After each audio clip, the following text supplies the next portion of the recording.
et en Jésus-Christ, son Fils unique. Nous avons déjà vu le deuxième article du Credo. Le troisième article du Credo, c'est notre Seigneur né de la très sainte Vierge Marie, conçu du Saint-Esprit. C'est le mystère de l'incarnation que nous avons déjà vu et que nous avons étendu à toute la vie cachée de notre Seigneur, vie cachée qui a duré 30 ans. Et que nous avons ensuite étendu davantage à ce que l'on appelle la vie publique de notre Seigneur, c'est-à-dire les 3 années qu'il a passées publiquement avec ses apôtres, devant les foules, à évangéliser, à prouver la sainteté de sa doctrine, à manifester clairement qu'il était le Messie.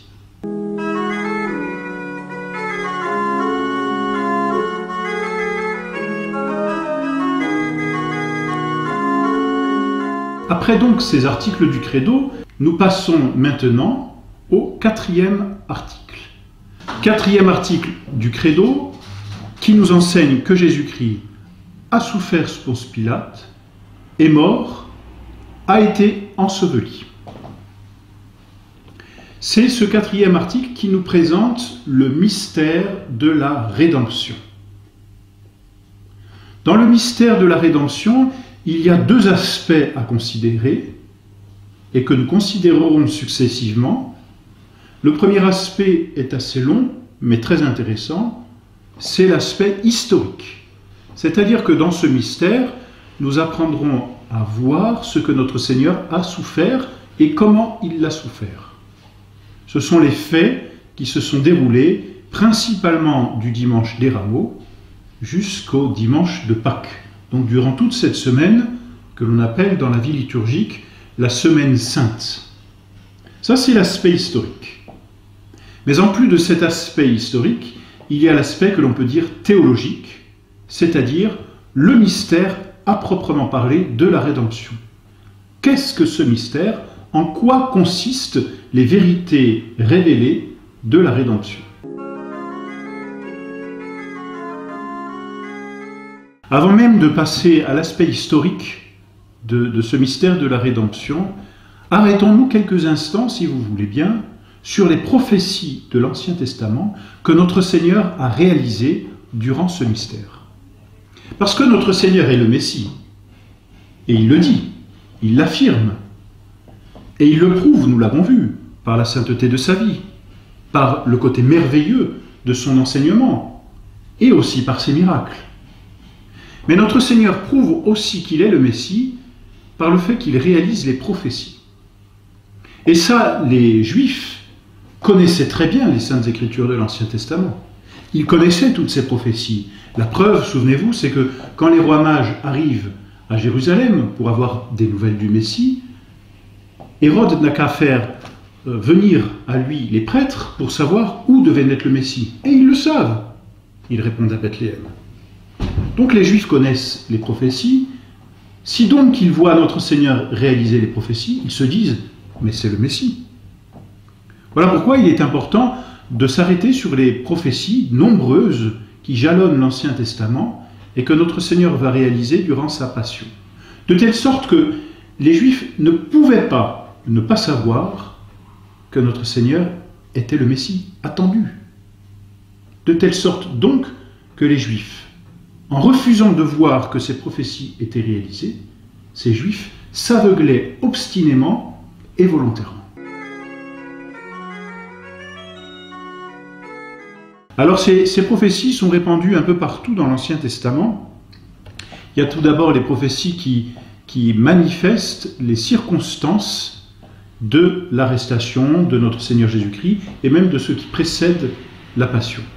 Par exemple, il y a cette prophétie de Zacharie, du prophète Zacharie dans l'Ancien Testament, qui concerne l'entrée triomphale à Jérusalem, le jour des Rameaux.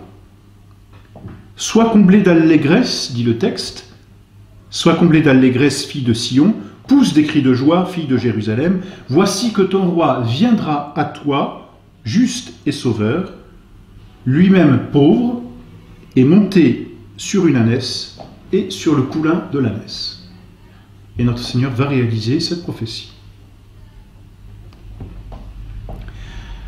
L'Ancien Testament préfigure et annonce plutôt que notre Seigneur sera une victime. Le Seigneur a mis sur lui toutes les iniquités. C'est Isaïe qui dit ça au chapitre 53. C'est un chapitre messianique, puisque Isaïe, on a l'impression qu'il a vu le Messie. Voici ce que dit encore Isaïe dans le même chapitre. Il a vraiment lui-même pris nos langueurs et il a porté lui-même nos douleurs.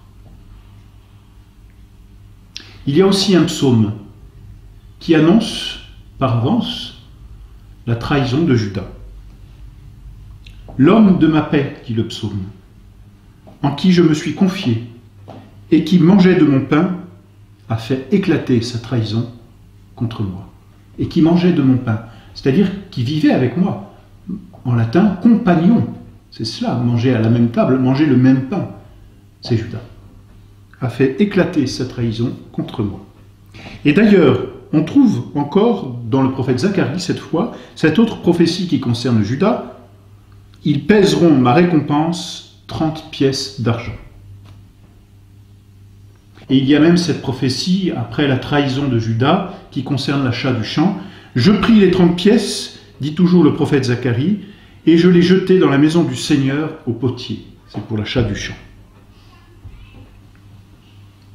Concernant l'agonie de notre Seigneur, on trouve cette prophétie dans le livre des psaumes encore. Mon cœur s'est troublé au-dedans de moi, et la frayeur de la mort est venue fondre sur moi. La crainte et le tremblement m'accablent, et j'ai été recouvert de ténèbres. Voici ce que dit donc le psaume. Frappe le pasteur, dit Zacharie, et les brebis seront dispersées. On voit là la prophétie de la dispersion des apôtres au moment de l'arrestation de notre Seigneur Jésus-Christ. Plus tard encore, des témoins se sont levés contre moi, mais l'iniquité a menti contre elle-même. Cette prophétie, là encore d'un psaume, manifeste que l'on a fait venir contre notre Seigneur des témoignages et aucun ne s'accordait entre eux. Il demeurera dans le silence, dit Isaïe, sans ouvrir la bouche, comme un agneau est muet devant celui qui le tond. Et là, on a la prophétie du silence de notre Seigneur, silence éloquent s'il en est. Les moqueries aussi et tous les outrages, on les trouve particulièrement dans Isaïe, on en trouve dans les Lamentations aussi. Je suis devenu le sujet de leur raillerie, dit l'Ancien Testament. Il tendra la joue à celui qui le frappera, il sera rassasié d'opprobre. J'ai abandonné mon corps à ceux qui me frappaient, et mes joues à ceux qui m'arrachaient le poil de la barbe. Je n'ai pas détourné mon visage de ceux qui me couvraient d'injures et de crachats. On trouve des prophéties encore plus explicites sur la mort de notre Seigneur, sur sa flagellation, mais aussi sur son crucifiement. Sur la flagellation, par exemple, nous l'avons considéré comme un lépreux frappé de Dieu, parce qu'il était abîmé, justement, comme le lépreux, cette peau qui s'arrache à cause de la flagellation. Il a été blessé à cause de nos iniquités, et nous avons été guéris par ses meurtrissures.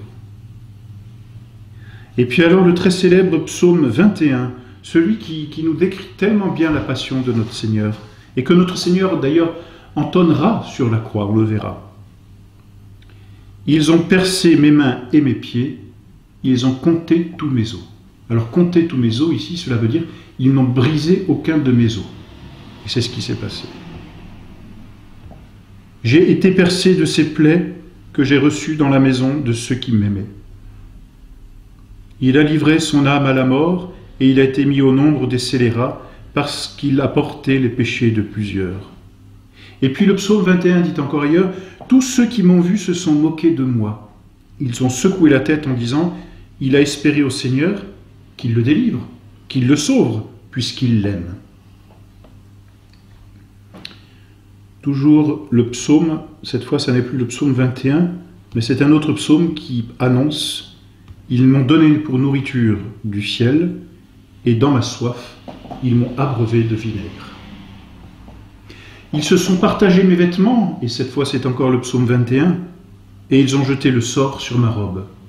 C'est le prophète David dans l'Ancien Testament, c'est-à-dire bien longtemps avant la venue de notre Seigneur qui annonce cela. Et puis un autre prophète de l'Ancien Testament, Amos.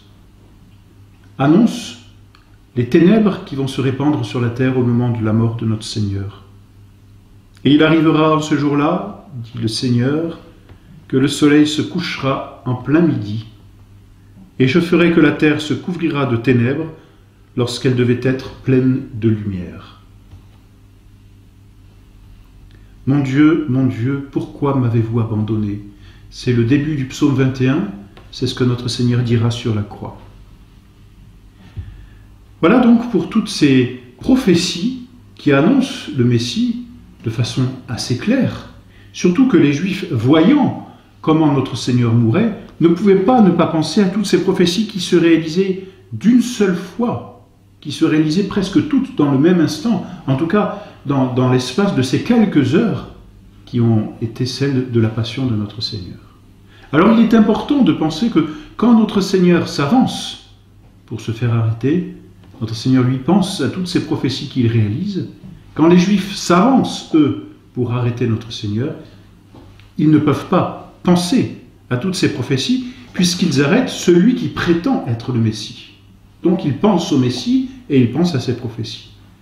Il y a là certainement un aveuglement de tous les Juifs qui n'ont pas voulu voir la réalisation des prophéties par notre Seigneur au moment de sa passion.